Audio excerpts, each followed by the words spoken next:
আমাকে অনেকেই জিজ্ঞেস করে, আমার আত্মীয় স্বজন থেকে শুরু করে বন্ধু বান্ধব সবাই জানতে চায় যে আপনি সারাক্ষণ আচার্যজিকে নিয়ে এত কথা বলেন। উনি তো গীতা পড়াচ্ছেন, ধর্মীয় আলোচনা করছেন, তবে উনি কেন আধুনিক সব জামাকাপড় পরেন?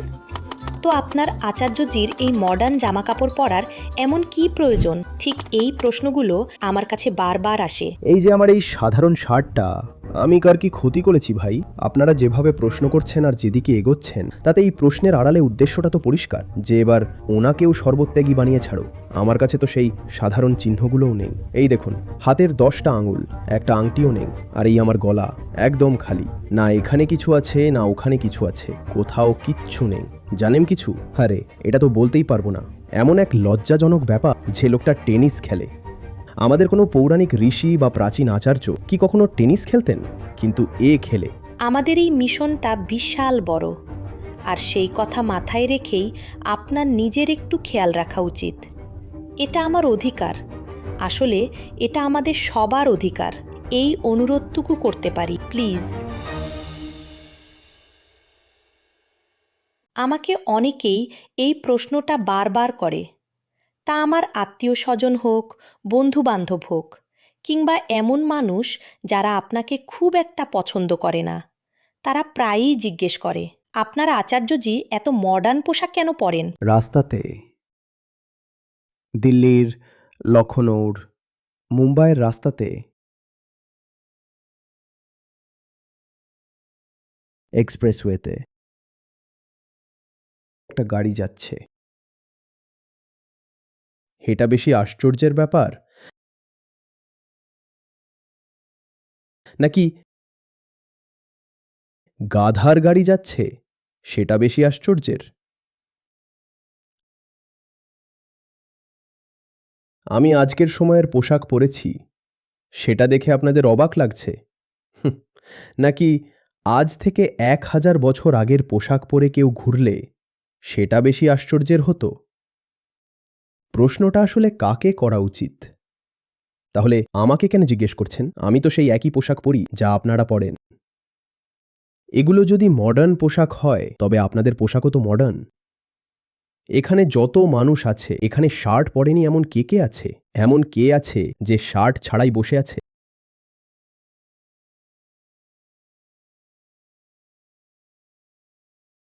এমন কি বিশেষ পোশাক পরে আছি আমি?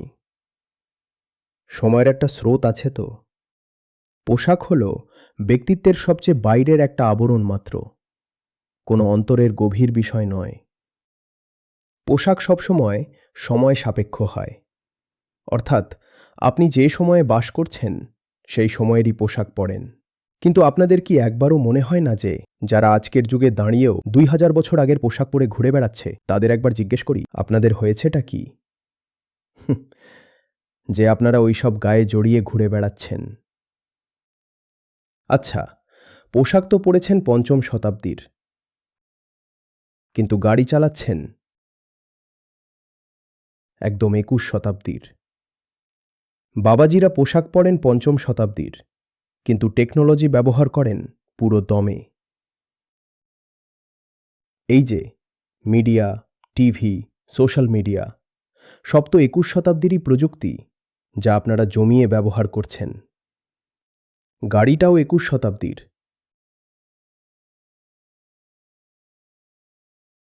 এমনকি হাতের মাইকটাও তো আজকের যুগেরই। দামি দামি ঘড়ি পরছেন, সেগুলোও তো একদম মডার্ন। তাহলে এই আলাদিনের আমলের সাজগোজটা কেন করে রেখেছেন? না, বাবাজিরা তো আবার বিদেশ ভ্রমণও করেন, আর যাওয়ার সময় দিব্যি ফ্লাইটে চেপেই যান। আমাদের তো জানা নেই যে ওনারা কোনো পৌরাণিক বিমানে চড়ে যাতায়াত করেন কিনা। এমন তো দেখি না যে উনি কিছু মন্ত্র মারলেন আর ওপর থেকে রাজহাঁসে টানা একটা বিমান নেমে এলো, যার দুটো হাঁস এদিকে লাগানো, দুটো হাঁস ওদিকে, আর সামনে পাইলট একটা কাক। এমনটা তো আমরা কখনো দেখিনি। ওনারা একদম আধুনিক প্রযুক্তির জেটে চেপেই ভারত ভ্রমণ করেন, বিদেশ সফর করেন, অথচ পোশাকটা পরেন সেই 5ম শতাব্দীর। এটা ওনাদের গিয়ে জিজ্ঞেস করুন না। আমাকে কেন বলছেন? এমনকি অসুস্থ হয়ে পড়লে ওনারা কোনো হাসপাতালে যান? একদম সেই অত্যাধুনিক হাসপাতালেই তো যান। ভারতের তো বটেই, প্রয়োজনে বিদেশের সবচেয়ে মডার্ন হাসপাতালেও ছোটেন। যখন মরণাপন্ন দশা হয় তখন কোনো মেডিকেল টেকনোলজি ব্যবহার করেন, সেই তো ২১ শতাব্দীরই। তবে পোশাক কেন পঞ্চম শতাব্দী? ওনাদের গিয়ে জিজ্ঞেস করুন না যে তাহলে চিকিৎসার সময় কেন পঞ্চম শতাব্দীর প্রযুক্তি ব্যবহার করেন না? ঘোড়ায় টানা রথে চড়ে বসুন না। প্রথম কথা তো হলো এই গাড়ি ছাড়ুন আপনারা। পৌরাণিক বিমানে চেপে দেবলোক ভ্রমণ করুন গে যান। এই জাম্বো জেট, মডার্ন ক্যারিয়ার সব ছাড়ুন। মোবাইল ছাড়ুন, টিভি ছাড়ুন, এমনকি চশমাটাও ছাড়ুন। ওগুলো তো সব মডার্ন লেন্স। ওগুলো কেন লাগাচ্ছেন? চশমা কেন পরে আছেন শুনি? পোশাক যখন পঞ্চম শতাব্দীর পরছেন, তবে এগুলোও পঞ্চম শতাব্দীর মতো ব্যবহার করুন। একে চশমা কেন বলছেন? একে বলুন দৃষ্টিবর্ধন যন্ত্র। নিজের সংস্কৃতি মেনেই তো কথা বলবেন, তাই না? আর আপনারা প্রশ্ন করতে এসেছেন আমাকে? আমার এই সাধারণ শার্টটা আমি কার কি ক্ষতি করেছি বলো ভাই?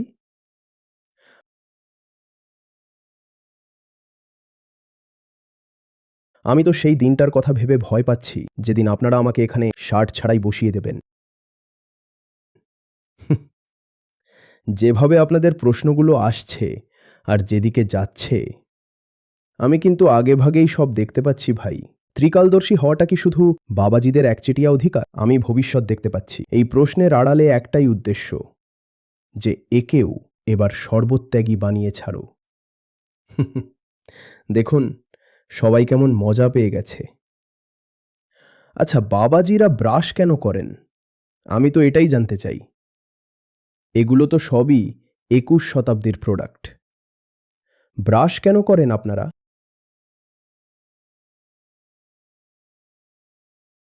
প্রিন্টেড বই কেন পড়েন? যান, হাতে লেখা পাণ্ডুলিপি পড়ুন, তাম্রলিপি পড়ুন। এই বই এলো কোত্থেকে? এ তো মডার্ন প্রিন্টিং টেকনোলজি। কোত্থেকে এলো এটা?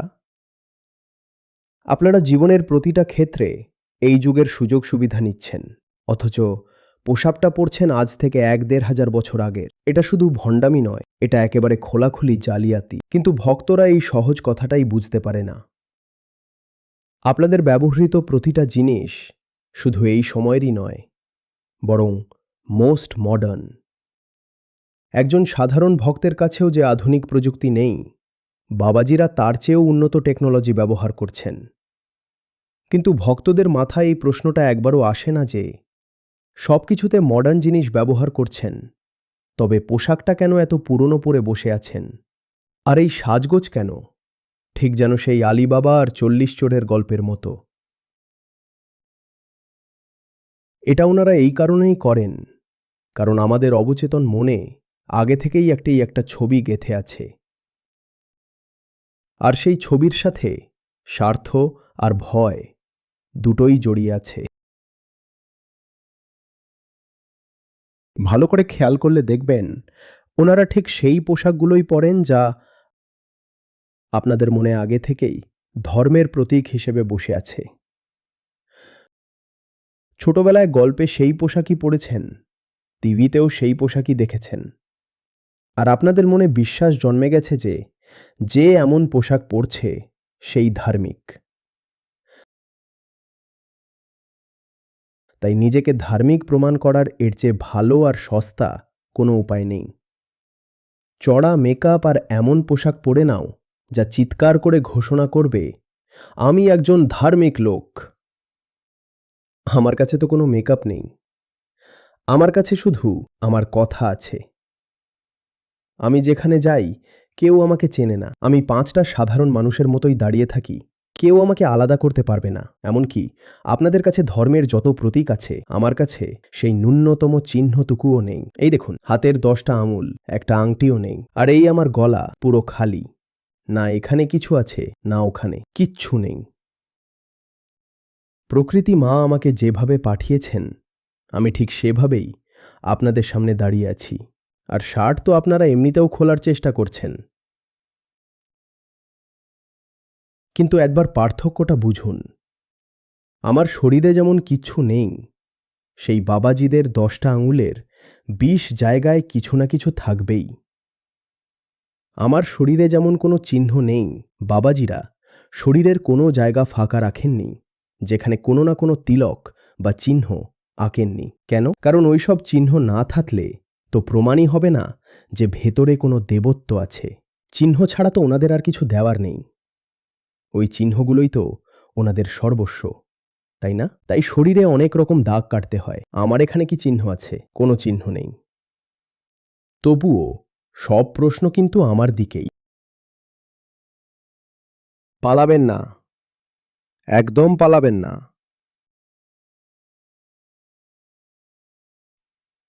এখানে আসেন তো আপনারা নিজের মর্জিতে, কিন্তু যাবেন আমার মর্জিতে।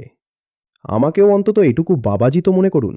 এইভাবে পালালে কিন্তু এক চিমটি ভস্ম ছুঁড়ে একদম ভস্ম করে দেব। আমার দ্বিতীয় প্রশ্নটা হলো, প্রথম প্রশ্নটা কি?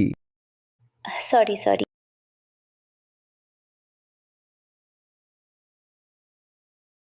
আমি যেমন ঠিক সেভাবেই আপনাদের সামনে এসে দাঁড়িয়ে যাই, তাতেই আপনাদের কত আপত্তি। অথচ আমার জন্য কাজটা কত সহজ হতে পারত।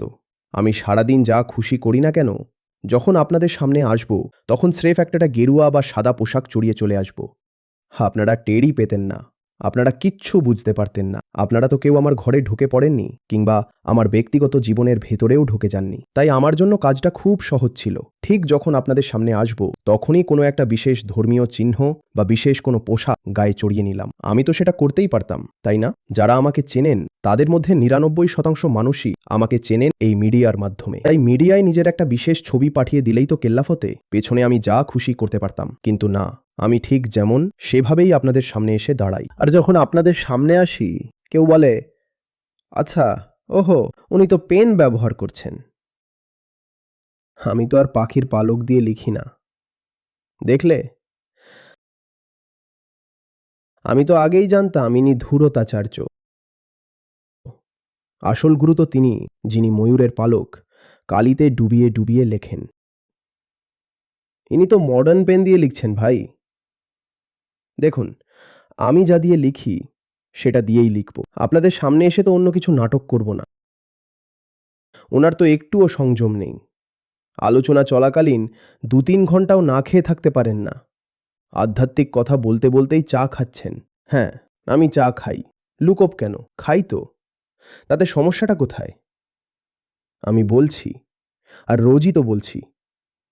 কথা বলতে বলতে আমার গলার ভেতর থেকে একদম শুকিয়ে কাঠ হয়ে গেছে। আগে তো নিজের ভয় ছিলই, এখন তো ডাক্তারও বলে দিয়েছেন যে গলা যেন একদম শুকিয়ে না যায়।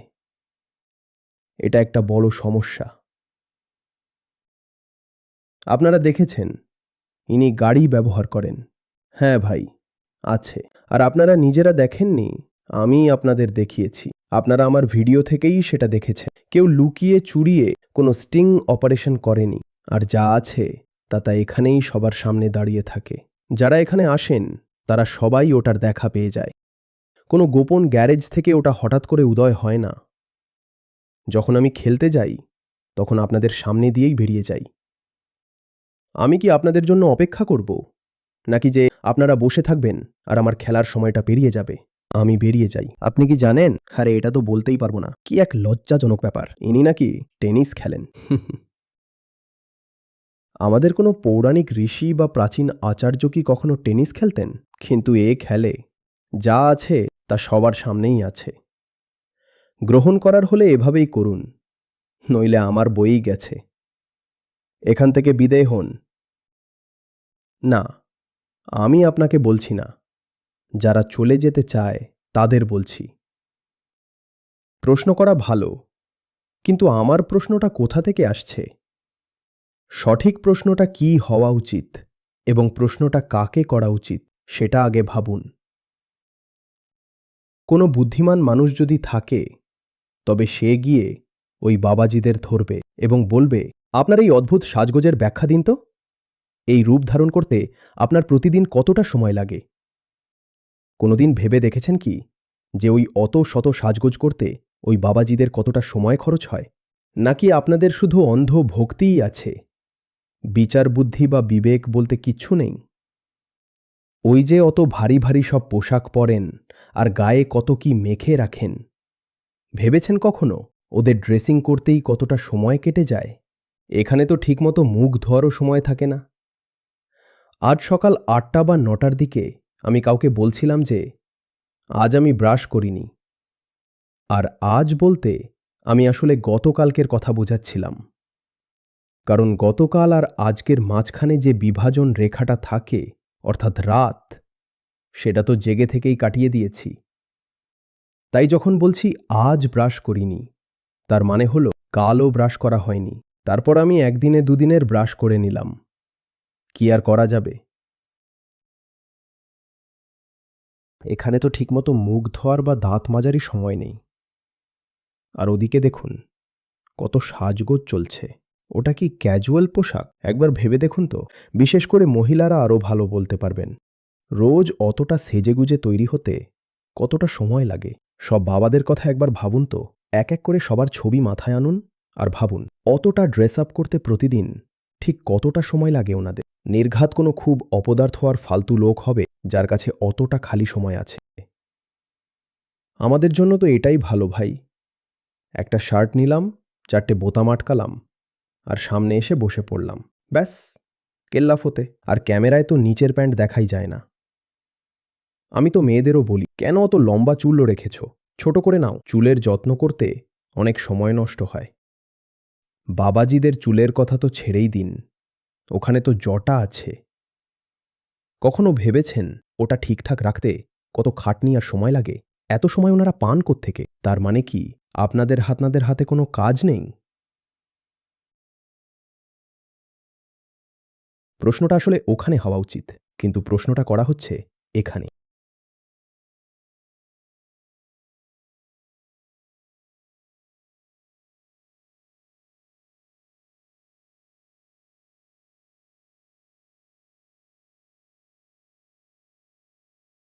ধন্যবাদ আচার্যজি।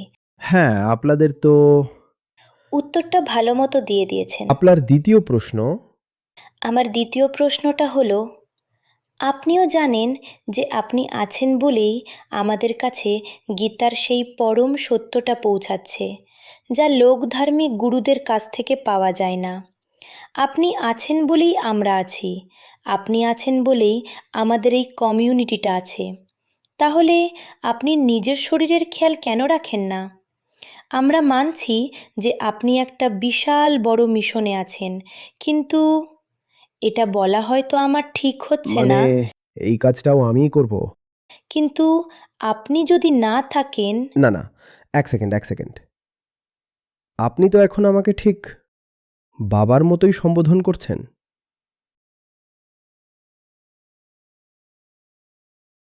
হ্যাঁ, আপনি তো আমাদের পরম পিতা। না, না, ওসব ঠিক আছে। আমি শুধু এটা জানতে চাইছি যে সব কাজ কি আমিই করব?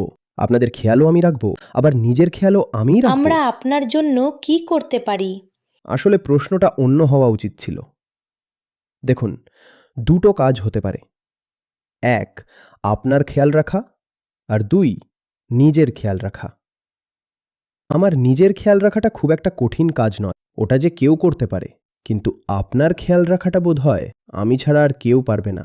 তাই ওই কাজটা তো আমাকেই করতে হবে। আপনার খেয়াল রাখার মতো কথাগুলো যেগুলো আমি আপনাকে বলছি, সেগুলো বলার মতো আর কেউ নেই। কেউ নেই বলেই তো আমাকেই আপনাদের এগুলো বলতে হচ্ছে, তাই না? তো আপনার খেয়াল তো আমাকেই রাখতে হবে। কিন্তু আমার কাছে তো এত সময় নেই যে আপনাদেরও খেয়াল রাখবো, আবার নিজেরও। তাই আমি যদি আপনাদের দায়িত্বটা নিই, তবে আপনারা কি আমার দায়িত্বটা নিতে পারেন না? কিন্তু আপনারা সেই দায়িত্ব তো নেবেনই না, উল্টে আমাকে খোঁটা দেবেন। এমন কি কাজ? কিসের এত কাজ বাবু? একজন জয়েন করে দেখাও, তখন বুঝবে কাজ কাকে বলে। তখন বুঝতে পারবে যে আমি যতজনকে জয়েন করিয়েছি তাতে কতটা খাটনি লাগে। ওই যে বলে না, যার ব্যথা সেই জানে, অন্যে কি আর তা বোঝে? যে নিজে কোনোদিন কিছু করেনি সে এটাও বুঝতে পারে না যে অন্য কেউ যখন কিছু করে তাতে কতটা পরিশ্রম লাগে। কিন্তু আচার্যজি, আপনি থাকলে আমরা থাকব, হ্যাঁ, তাই না? যদি এতটাই মনে হয় যে আমি থাকলেই, তবে আপনিই আমার খেয়াল রাখুন না। আমি এই ব্যাপারটা খুব ভালো করেই বুঝতে পারি, কারণ আমি নিজে অনেক মানুষকে গীতা সমাগমে যুক্ত করার আমি তো চেষ্টা শুধু করেছি। চেষ্টা করিনি, আমি আপনাদের খেয়াল রেখে দেখিয়েছি। আমি আপনার খেয়াল রাখার জন্য চেষ্টা করিনি, চেষ্টা করেছি। চেষ্টা, চেষ্টা, চেষ্টা করে কি হয়? আমাকে আপনাদের খেয়াল রাখার ছিল, সেটা আপনাদের জিজ্ঞেস করে করেনি, বরং আপনাদের পেছনে ছুটে ছুটে আপনাদের দৌড় করিয়ে আপনাদের খেয়াল রেখেছি। এমনকি যখন আপনারা নিজেরা চাননি, তখনও আমি আপনাদের কথা ভেবেছি। আমি একরকম জোর করেই আপনাদের খেয়াল। এখন আপনাদের যদি আমার খেয়াল রাখতে হয়, তবে অন্তত কিছু তো করে দেখান। আপনারা তো কিছুই করেন না। আর আমি নিজের খেয়াল তো তখনই রাখব, যখন আমাদের এই মিশনটা ঠিকঠাক চলবে। মিশন এলোমেলো হয়ে যাচ্ছে, আর আমি বসে বসে নিজের হেলথ কেয়ার আর স্কিন কেয়ার রুটিন সামলাচ্ছি। এটা অন্তত আমার দ্বারা হবে না। আমার কাছে আর কিছু নেই। দেখুন, এটা কোনো অযৌক্তিক বা ছেলেমানুষি জেদ নয়। আমার আছেটা কি? আমার কাছে টাকা নেই, কোনো রাজনৈতিক ছত্রছায়া নেই, কোনো বাবাজি তকমা বা চিহ্ন নেই, কোনো আশ্রম নেই, এমনকি কোনো পৈতৃক সম্পত্তি বা সমর্থন দেওয়ার মতো পরম্পরাও নেই। আমার কাছে কিচ্ছু নেই, শুধু আমি আছি। সম্পদ বলতে যা কিছু আছে, তা হলো এই আমি। তো এই একমাত্র সম্বলটুকুকে তো আমি খরচ করবই, তাই না? আমার কাছে এটাই আছে। এই যে এখানে বসে আছে, এটাই আমার একমাত্র সম্পদ। এটাকেও যদি খরচ না করি, তবে আর কাকে খরচ করব?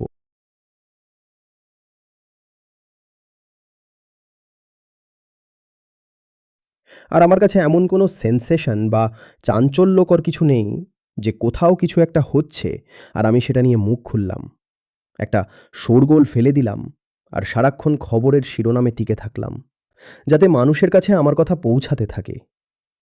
আমি তো সেই সোজাসাপটা আর সত্যি কথাটাই বলি।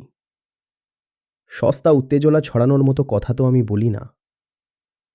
হ্যাঁ, সেই সত্যটাই যদি কখনো উত্তেজনার সৃষ্টি করে ফেলে, তবে সেটা আলাদা বিষয়।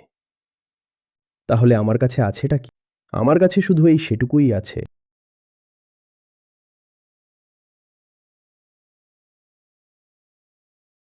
আমি এটাই বলতে চাইছি যে, ঠিক যেমন শ্রীকৃষ্ণ বড় কোনো অহিংসার স্বার্থে ছোট কোনো হিংসার পথ বেছে নিয়েছিলেন, তেমনি আমাদের এই বিশাল বড় মিশনের কথা মাথায় রেখে আপনার নিজের শরীরের দিকে একটু খেয়াল রাখা উচিত। এটা আমারও অধিকার।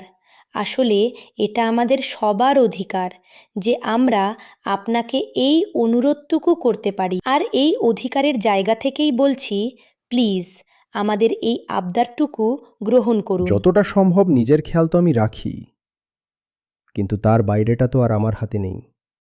তার পরেরটা আপনাদের হাতে। বর্তমান পরিস্থিতির মধ্যে যতটুকু নিজের দিকে তাকানো যায়, আমি তাকাই। বাকিটা যদি আমার নিয়ন্ত্রণে থাকতো, তবে আমি আপনাদের আশ্বাস দিতে পারতাম। কিন্তু সেই নিয়ন্ত্রণ তো আমার হাতে নেই।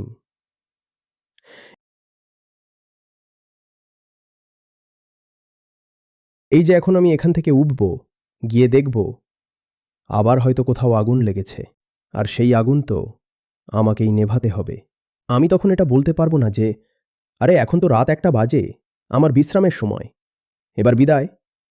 আগুন লেগে থাক।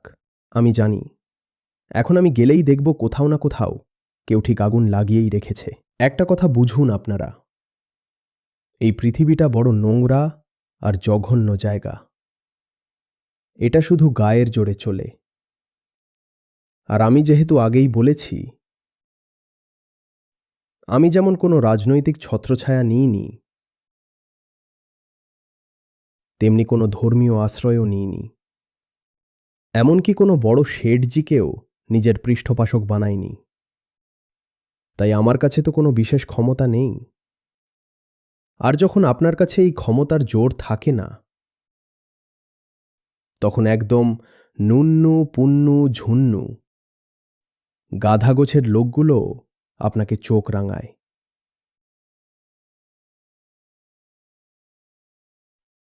আমি যে রাস্তাটা বেছে নিয়েছি, যেখানে ক্ষমতার কোনো প্রতিষ্ঠিত কেন্দ্রের সঙ্গে হাত মেলানো যাবে না, তার ফল এটাই হয় যে একদম ছোট ছোট কাজেও পাহাড় প্রমাণ বাধা আসে। অনেক বড় লড়াই লড়তে হয় এবং খুব তুচ্ছ মানুষগুলোও আপনার সামনে বুক ফুলিয়ে দাঁড়িয়ে যায়।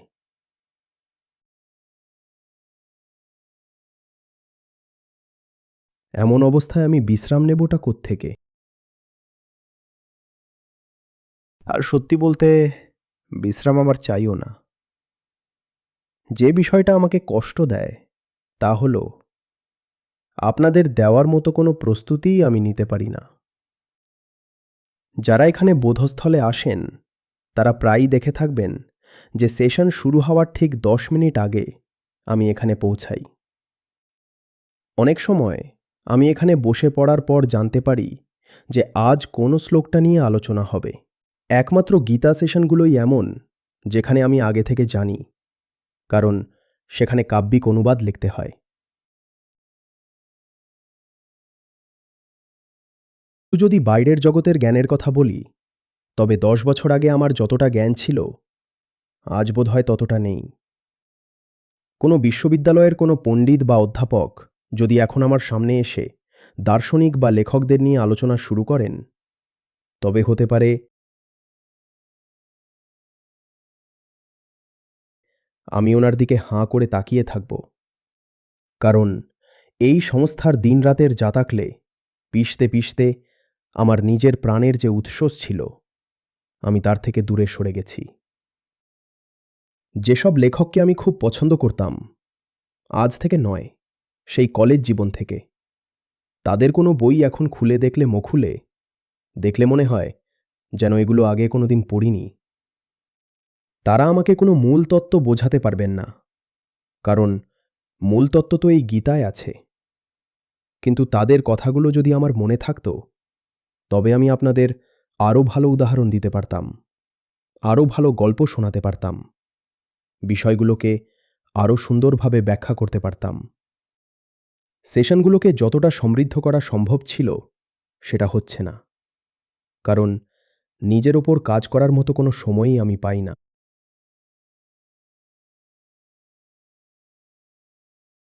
জানেন, ইদানিং যে কটা বই আমি পড়েছি তার সব কটাই কোথায় পড়েছি? ফ্লাইটে। কারণ একমাত্র সেখানেই ফোন বন্ধ থাকে।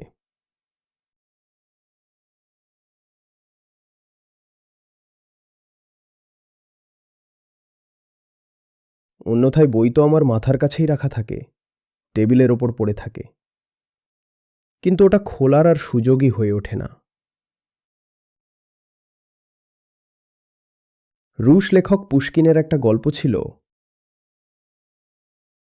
ডুয়েল নিয়ে, যেখানে দুজন মানুষ মুখোমুখি দাঁড়িয়ে লড়াই করে। 19 শতাব্দীর রুশ লেখকদের মধ্যে টলস্টয় বা দস্টয়েভস্কি আসার আগে এই পুশকিনই ছিলেন সবথেকে জনপ্রিয়। খুব অল্প বয়সে, মাত্র 37 বছর বয়সেই তিনি মারা যান। ওনার জীবনের সাথে বন্দুকের একটা অদ্ভুত যোগ ছিল, তাই কিশোর বয়সে ওনার লেখা আমাকে খুব টানত। ওনার একটা গল্পে এই ডুয়েলের কথা ছিল, যেখানে একটা নির্দিষ্ট জায়গা ঠিক করা হতো এবং দুজন মানুষ বন্দুক নিয়ে মুখোমুখি দাঁড়াত। যে আগে অন্যজনকে গুলি করতে পারত সেই জিতত। আশ্চর্যের বিষয়, পুশকিনের নিজের মৃত্যুও কিন্তু এভাবেই হয়েছিল। 37 বছর বয়সে এক ডুয়েলে লড়তে গিয়ে তিনি গুলিবিদ্ধ হয়ে মারা যান। কাল কোনো একটা কারণে ওনার গল্পের একটা চরিত্রের কথা আমার হঠাৎ মনে পড়ে গেল। আচ্ছা, আপনাদের সাথে কি কখনো এমন হয়েছে যে কোনো একটা জিনিস মনে পড়ছে, আপনি বলছেন যে হ্যাঁ মনে আছে, কিন্তু কিছুতেই সেটা মনে করতে পারছেন না? আমি প্রায় 10 মিনিট ওই অবস্থায় ছিলাম, অথচ আজ থেকে প্রায় 30 বছর আগে এই লেখক ছিলেন আমার অত্যন্ত পছন্দের।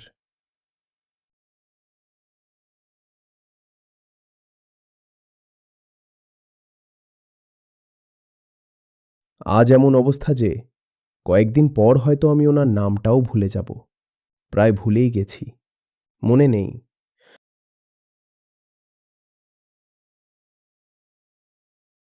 কারণ এই বিষয়গুলো তো আসলে স্মৃতির ওপর নির্ভর করে, আর স্মৃতি তো চর্চা চায়, বারবার ঝালিয়ে নিতে হয়। আমি আবারও বলছি, মূল তত্ত্ব কিন্তু এদের কেউ শেখাতে পারবে না। মূল তত্ত্বের জন্য তো বেদান্ত আছেই, কিন্তু সেই বেদান্তকে আপনাদের কাছে পৌঁছে দেওয়ার জন্য যে উপকরণ প্রয়োজন, সহজ কথায় বলতে গেলে যে মশলা দরকার, সেটাই আমি আর পাচ্ছি না। এটাই হলো আসল সমস্যা। আমি লিখতেও পারি, আমি মোটামুটি ভালোই কবিতা লিখি, কিন্তু এখন 5 বছরে একটা কবিতা লিখছি। কেন? কারণ কবিতা তো আর এরকম হুড়োহুড়ি বা ব্যস্ততার মধ্যে লেখা যায় না। একজন প্রকাশক আছেন, তিনি কতদিন ধরে আমার কাছে বই চাইছেন, কিন্তু আমি দিতে পারছি না। ইদানিং একটা বই তৈরি হয়েছে, সেটা তৈরি করতে সময় লেগেছে 3 বছর, অথচ কিছুই ছিল না। বড়জোর 2 মাসে তৈরি হয়ে যেতে পারত, কিন্তু সময় দেব কোত্থেকে? তাই আপনাদের পেছনে ছুটে ছুটে এই মিশনের বাস্তবিক এবং অত্যন্ত বড় মাপের একটা ক্ষতি হয়ে যাচ্ছে।